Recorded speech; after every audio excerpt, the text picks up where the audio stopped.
that's how we end up falling short. We think our way into situations that we don't let him control, and we end up in places like I am now.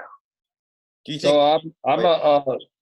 I'll get back to you for a second, Danny. I just want to chime in on the fact that Darren, for those that are just joining, thank you for joining. Got Willie, thank you, and Jerry.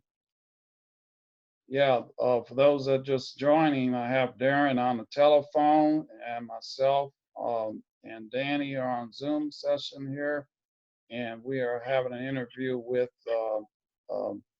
my sponsee, Darren, who is homeless currently in an encampment near Skid Row off of Central Avenue in Washington on Kohler Avenue.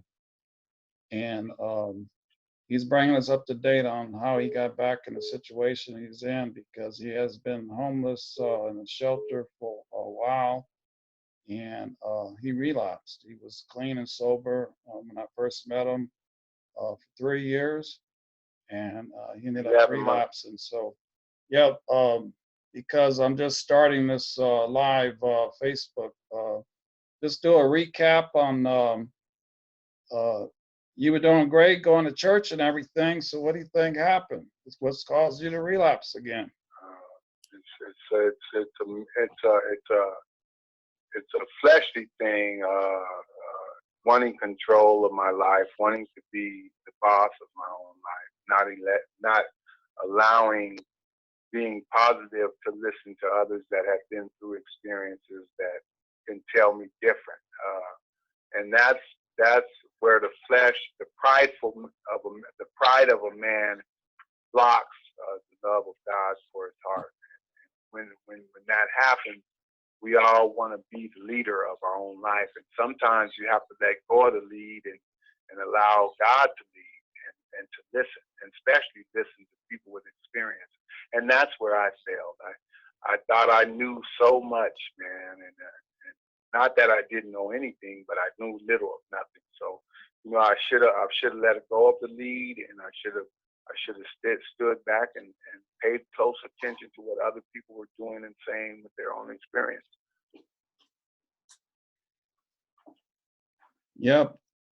Well, you were saying that God, gives us our gifts and what have you, and the fruit of the Spirit and all those things. The key thing, though, is that we need to keep Him in our hearts, but also live. And when we do things against His will, it does not. He's a selfish God. He don't like that.